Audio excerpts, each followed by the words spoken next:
Começa agora pela TV Novo Tempo mais um programa Evidências na busca de fatos que comprovem a veracidade histórica da Bíblia Sagrada. Veracidade histórica e também profética. Hoje nós vamos estudar como se conta uma profecia, ou o famoso método dia-ano, que eu fiz menção rápida no programa anterior. Eu tenho muita coisa para passar para você, então não sai daí porque Evidências volta já.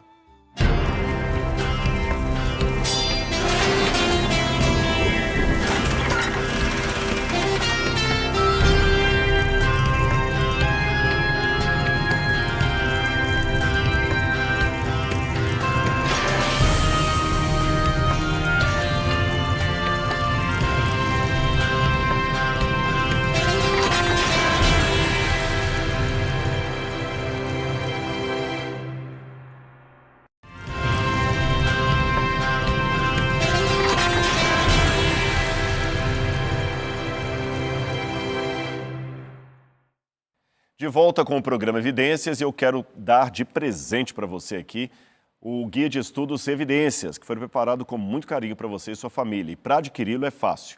Você pode ligar para a gente aqui no horário comercial, 0 Operadora 12 2127 3121, ou mandar um WhatsApp, 0 Operadora 12 981440077. Anote aí. Ou você também pode entrar na página do biblia.com.br. Até ao século XIX, a maioria dos estudiosos do livro de Daniel e também do livro do Apocalipse usavam um método específico para interpretar a profecia de tempo que estava nesses livros. Como um dos principais pilares do método chamado historicista, esse princípio se valia do que chamamos de dia-ano, em que um dia na profecia equivalia a um ano literal. Porém, depois do século XIX, o método historicista foi lentamente substituído por outros sistemas de interpretação, especialmente o preterista e o futurista, que eu já mencionei no início dessa série lá em programas anteriores. E tanto alguns como outros negam que o princípio dia-ano de entendimento da profecia seria realmente algo válido para entender os tempos proféticos. Mas eu insisto, em termos de profecia, um dia equivale a um ano literal, 2 dias, 2 anos literais e assim por diante. A pergunta é, será que esse método é realmente válido para estudar a Bíblia? Os preteristas, eu já disse, colocavam a maioria das profecias no passado, até a época do Império Romano no máximo. Já os futuristas jogavam a maioria dos prognósticos proféticos para o futuro, especificamente durante os últimos 7 anos anteriores ao segundo advento. De acordo com a visão deles, o ponto inicial dos 7 anos finais é o arrebatamento secreto da igreja. Eu, você sabe, sou adventista do 7º dia e ainda continuo usando o método historicista de interpretação, que, como eu falei, era o método dominante do cristianismo durante muito tempo, até ao século XIX. Agora, só para recapitular, já que eu falei disso em muitos programas anteriores, o que é esse método? Eu vou colocar aqui no telão e você vai ver. De acordo com uma definição, o método historicista entende as profecias apocalípticas como sendo cumpridas através do curso da história humana, começando no tempo dos profetas que a escreveram. E assim nós vamos entendendo essas profecias. Aliás, ademais, junto a esse método historicista, existe o entendimento daquele que eu já mencionei, o princípio dia-ano. Isto não é um paradigma imposto ao texto, mas algo que se encontra na própria Bíblia Sagrada. Talvez você já tenha assistido outros programas de TV aqui na Novo Tempo, em que os apresentadores advogam esse sistema dia-ano como referência básica para entendermos as profecias da Bíblia. E para apoiar esse princípio, eles usam os seguintes argumentos que eu vou colocar para você aqui no quadro. De acordo com o livro de Números, capítulo 14, verso 34, que eu já mostrei num programa anterior, é dito que, durante 40 anos, vocês, o povo de Israel, sofrerão a consequência dos seus pecados e experimentarão a minha rejeição. Cada ano corresponderá a cada um dos 40 dias em que vocês observaram a terra. Um outro texto bíblico que muitos usam para advogar o princípio dia-ano é esse aqui, olha. É do profeta Ezequiel. Ezequiel 4, versos 6 e 7. Terminado esse prazo, deite-se sobre o seu lado direito e carregue a iniquidade da nação de Judá durante 40 dias, tempo que eu determinei para você, um dia para cada ano. Bem, em muitos casos, esses 2 versículos compreendem a soma total de tudo o que é ensinado sobre o princípio dia-ano. Eles são tudo e ponto. Só que, embora esses textos certamente estabeleçam uma conexão bíblica correta entre o sistema dia-ano de interpretação da profecia e revelam uma ligação profética em termos de dias e anos, como eu falei, os 2 textos que eu li ainda deixam perguntas sem resposta, especialmente quando saltamos deles para textos como Daniel 7:25, Daniel 8:14, Apocalipse 12:14, etc. A pergunta é a seguinte, afinal de contas, Daniel e Apocalipse não apenas são livros diferentes dos livros de Números e Ezequiel, mas também têm um gênero literário distinto. Portanto, nós deveríamos ter mais do que apenas 2 versículos para construir a nossa hermenêutica do princípio dia-ano. 2 versículos é muito pouco para se estabelecer uma certeza, você entende? Essa seria uma objeção válida contra o princípio dia-ano. Aliás, uma outra contra-argumentação também que poderia ser feita, contrária ao princípio dia-ano, seria o seguinte: por que Números 14:34 e Ezequiel 4:5-7 deveriam ser usados como princípios hermenêuticos para interpretar elementos de tempos que estão em profecias apocalípticas, como Daniel e Apocalipse, que não tem nada a ver com aqueles livros anteriores? Ora, não seria este um uso forçado ou simplesmente um outro exemplo do assim chamado método texto-prova? Afinal de contas, por que o princípio dia-ano é aplicado pelos adventistas à expressão um tempo, 2 tempos e metade de um tempo de Daniel 7:25, onde a palavra tempo é tomada como sinônimo de ano, e o mesmo princípio não é aplicado a Apocalipse, capítulo 20, que fala dos 1000 anos? Ora, são perguntas honestas que merecem uma resposta igualmente sóbria e honesta, baseada, é claro, na Bíblia Sagrada. Bem, vamos por partes então. Primeiramente, eu vou falar do contexto das passagens que eu citei de Números e de Ezequiel. Depois eu vou mostrar outros textos bíblicos e não bíblicos que sustentam o princípio dia-ano. E, finalmente, por que eles são usados para um tipo de profecia específica, mas não para todos, tá bem? Vamos por partes. Então vamos lá. A expressão cada dia representando um ano aparece no livro de Números 14:34, num episódio histórico em que os 12 espias escolhidos das 12 tribos de Israel saem para espiar a terra de Canaã antes de sua conquista. Isso está no capítulo 13, versículos 1-25. Depois de 40 dias de investigação, os espias retornaram ao seu acampamento carregando frutos que indicavam o potencial da agricultura daquela terra. O relatório negativo de 10 dos 12 espias levou toda a congregação de Israel a rebelar-se contra Moisés e Arão e também contra o Senhor. Rebelarem-se a ponto de decidirem apedrejar os 2 únicos espias otimistas, eu estou falando de Josué e Calebe, que não concordaram com aquele relatório pessimista dos demais. Então a glória do Senhor apareceu em juízo a todos os israelitas.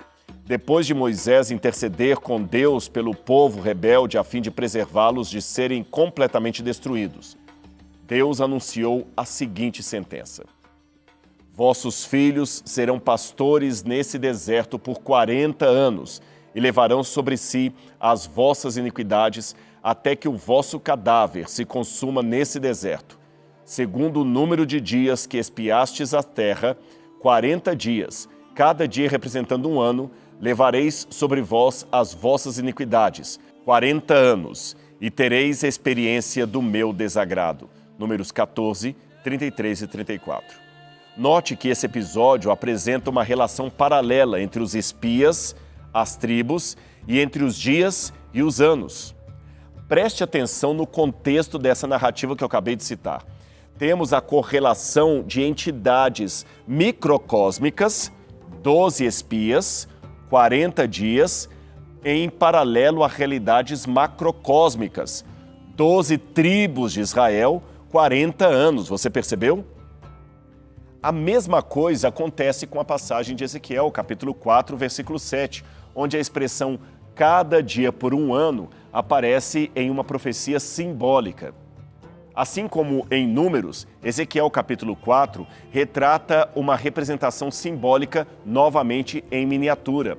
Vários pequenos símbolos são mencionados em Ezequiel 4 e 5 para ilustrar a futura destruição de Jerusalém. Em Ezequiel 4, 1 a 3, o profeta toma um tijolo e desenha nele a cidade de Jerusalém, rodeada por um cerco. A representação era um modelo em miniatura da cidade cercada por exércitos inimigos antes da sua destruição. Mas quando você vai para os versos 4 a 8, o próprio profeta Ezequiel torna-se um símbolo em miniatura, primeiro da casa de Israel e depois da casa de Judá. Isso é muito interessante. De acordo com o teólogo brasileiro Dr. Alberto Tim, PhD em História do Cristianismo, o que temos tanto no texto de Números quanto em Ezequiel e em outras partes da Bíblia é uma profecia que elenca uma miniatura simbólica de elementos mais amplos, especialmente para o futuro. E ele não está sozinho nesse pensamento. Num artigo publicado em 2004 pela revista acadêmica da Andrews University nos Estados Unidos, Alberto Tim organizou em 4 grupos um total de 32 reivindicações historicistas baseadas nesse princípio da simbolização em miniatura. Eu vou mostrar para você quais seriam eles. Vamos colocar aqui no telão. Primeiro, as reivindicações gerais. Em segundo lugar, textos específicos. Em terceiro lugar, textos de Daniel. E, em último lugar, textos do Apocalipse. Então, o autor, Alberto Tim, explica hermeneuticamente como a simbolização em miniatura deve ser aplicada à interpretação de vários textos bíblicos e também às profecias de Daniel e Apocalipse. E no elenco de vários teólogos que o Dr. Tim cita para a sua sustentação, para sustentar a sua oposição, está o nome de George Bush, não o presidente dos Estados Unidos, mas sim um ancestral dele, que foi um renomado professor de hebraico e literatura oriental na Universidade de Nova York. Ele lecionou ali em 1843. Eu sei que a fonte pode ser antiga, mas o seu argumento é atual e muito didático. Vamos ver o que este autor escreveu. Vou colocar aqui na tela. A Escritura nos apresenta 2 classes de previsões, o literal e o simbólico. Quando um evento ou uma série de eventos de um caráter histórico é anunciado historicamente, naturalmente, espera que o anúncio seja feito nos termos mais claros, simples e literais. Mas o caso é inteiramente invertido em relação às profecias simbólicas. Os profetas têm frequentemente, sob inspiração divina, adotado o sistema de representação hieroglífica, no qual um único homem representa uma comunidade, uma besta selvagem, um extensivo império. Consequentemente, uma vez que a exposição mística da comunidade ou império está em miniatura, a adequação simbólica exige que os períodos cronológicos interligados sejam também dispostos em miniatura. Esse é o ponto. Você entendeu? E como é que isto funciona na prática? Então, vou mostrar para você. Vamos de novo ao telão aqui. Esse aqui é um livro que me chama bastante atenção. Ele é um livro escrito por Thomas Rawson Burks. Esse livro, ou de acordo com ele, os elementos da profecia prática são aqueles que estão relacionados de maneira muito sistemática. Esse autor, que lecionou em Cambridge, anota passagens, por exemplo, como aquela de Números e de Ezequiel, em termos de um fundamento para o princípio da profecia dia a ano. Veja o que esse teólogo escreveu. Vou colocar aqui na tela.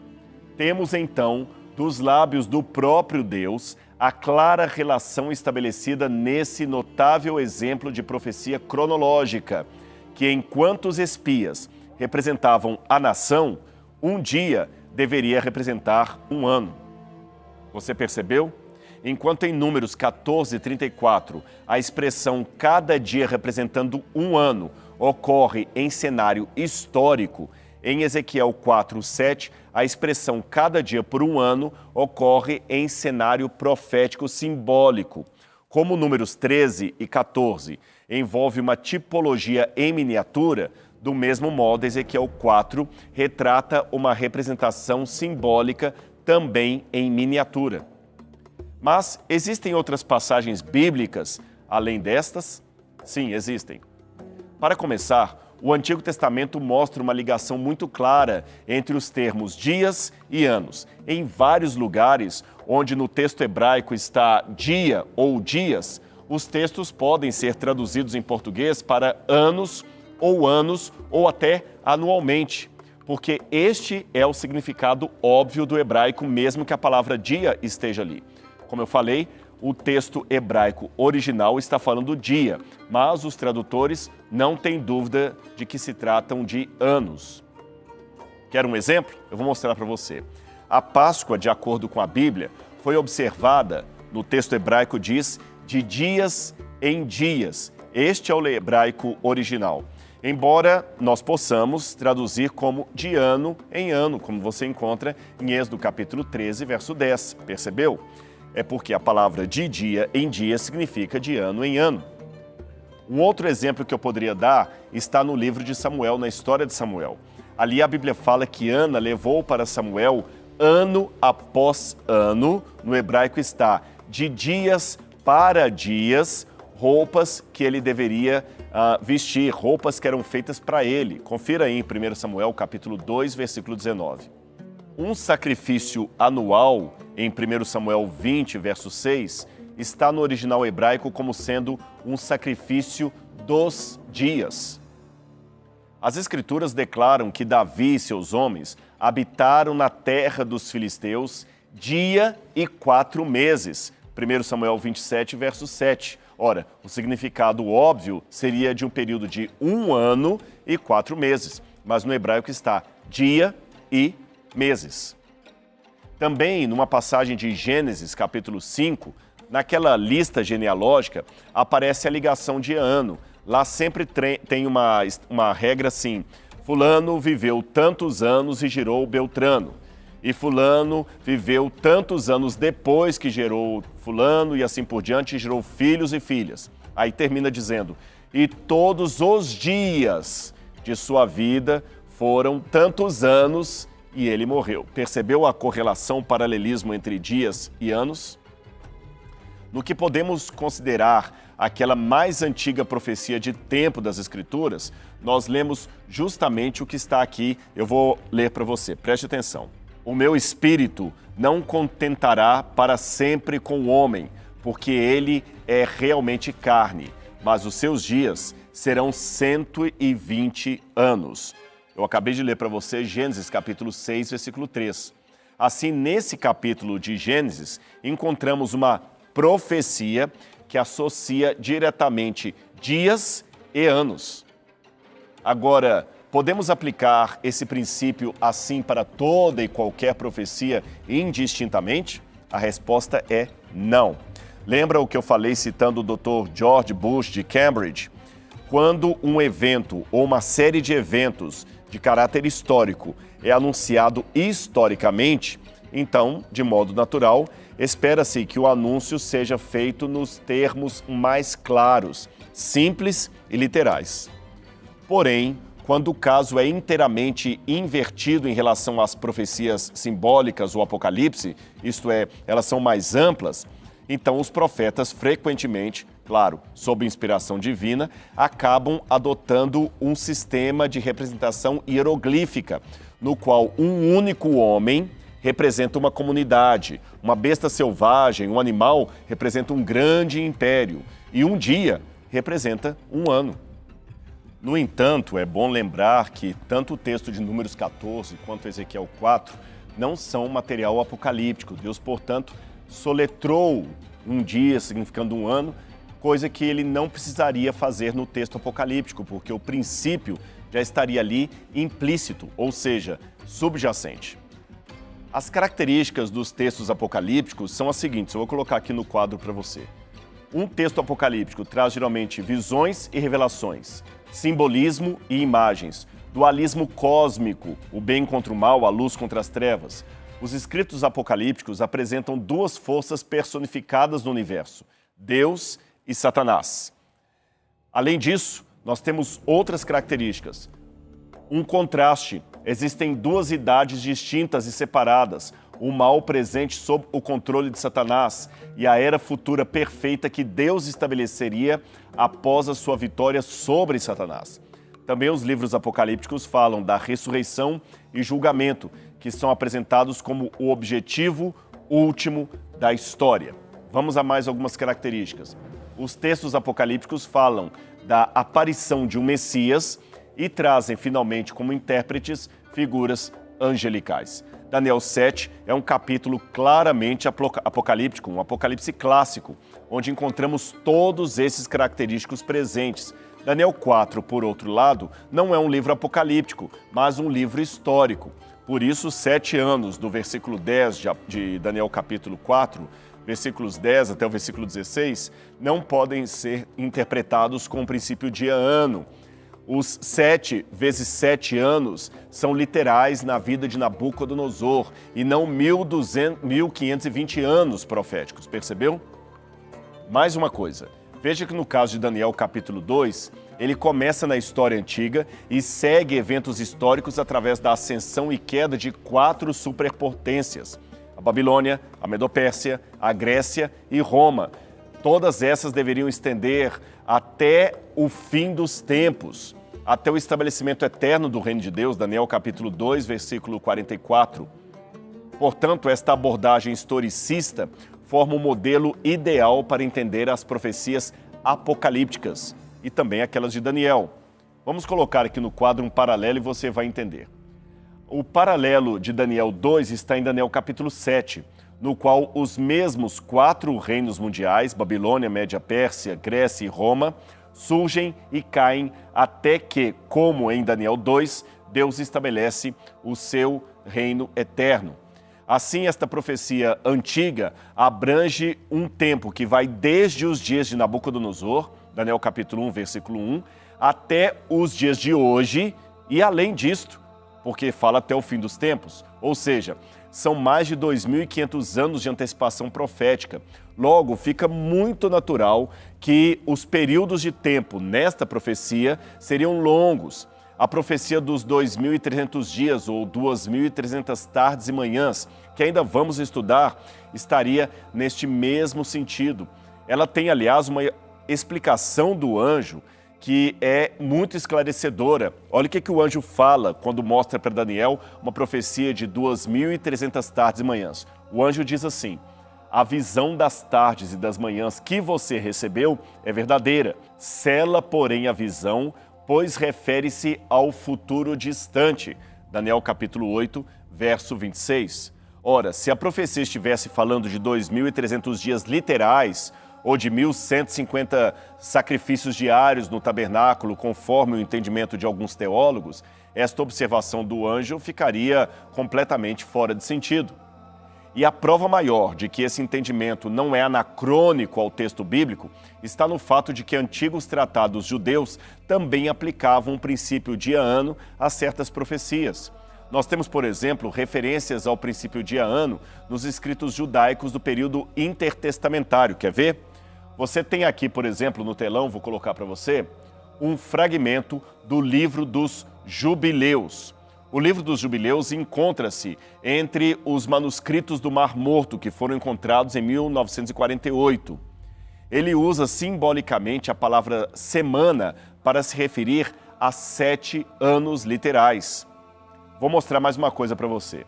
Esses 2 volumes aqui de pseudepigrafia, editados por Charles Worth, é um tratado teológico muito importante. Aliás, é uma obra de referência sobre o assunto da pseudepigrafia.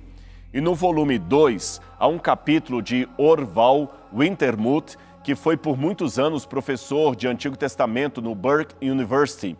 E olha como ele explica o significado desse período profético. Vamos colocar aqui. Cada período de 7 anos é referido como uma semana de anos, ou simplesmente como uma semana. Semanas de anos, ou seja, 49 anos, são designados como um jubileu. Percebeu? Agora eu quero mostrar para você, nesse mesmo texto, como a idade é apresentada. Ela é dada nessas palavras. Completou em sua vida 950 anos, 19 jubileus e 2 semanas e 5 anos. Agora eu vou fazer uma conta e você vai entender como é que isso aqui funciona na prática no sistema de ano. Vamos voltar aqui. 19 jubileus dá 19 vezes 49 anos, que resultam 931 anos. 2 semanas seriam 2 vezes 7 anos, que dão 14 anos. E 5 anos seria 1 vezes 5, 5 anos, que no total somam 950 anos encontrados nesse documento do Mar Morto.